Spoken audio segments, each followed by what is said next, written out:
పార్టీలో చేర్చుకునేటప్పుడు నా తండ్రి ఆశయం ఏంటి అని చెప్పని ఆయనకి చెప్పడం జరిగింది. నేను చేస్తానని చెప్పన్నారు. నా సొంత తమ్ముడు కంటే ఎక్కువ అని చెప్పన్నారు. కానీ సొంత తమ్ముడు కన్నా ఎక్కువ అని చెప్పని ఇలా చూస్తే మీరు సామాన్య ప్రజల్ని ఇంకే రకంగా చూస్తారని చెప్పని కూడా మిమ్మల్ని అడుగుతా ఉన్నాను. మీతో కొనసాగాలని చెప్పని కేవలం నా తండ్రి ఆశయం సాధించాలని చెప్పని గత కొన్ని సంవత్సరాలుగా ఎన్నో ఇబ్బందులు పడుతూ అవమానాలు పడుతూ పార్టీలో కొంతమంది ఒక క్యారెక్టర్ అసాసినేషన్ చేసినా సరే అన్ని దిగమింకుంటూ కాముగా బరాయిస్తూ వచ్చాను. కేవలం ఒకటే, నా తండ్రి ఆశయం నెరవేర్చగలుగుతానని చెప్పని దీంతో ముందుకెళ్ళాను. కానీ అతనికి ఎటువంటి ఇది లేదు. ఆ వైఎస్ఆర్ కాంగ్రెస్ పార్టీలో కొన్ని జరిగిన అవమానాలు కానీ అలాంటిది ఎవరికి జరగకూడదని చెప్పని నేను కోరుకుంటూ ఉన్నాను.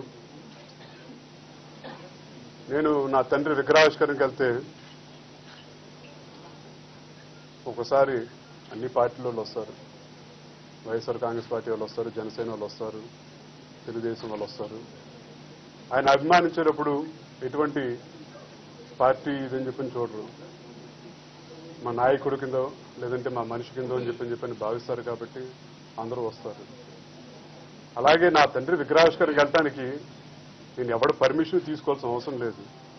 కానీ ఇక్కడ చెప్పకుండా విగ్రహావిష్కరణకి వెళ్ళినందుకు అభిమానంతో ఎవడైనా వేరే ఊర్లో భోజనాలు పెడితే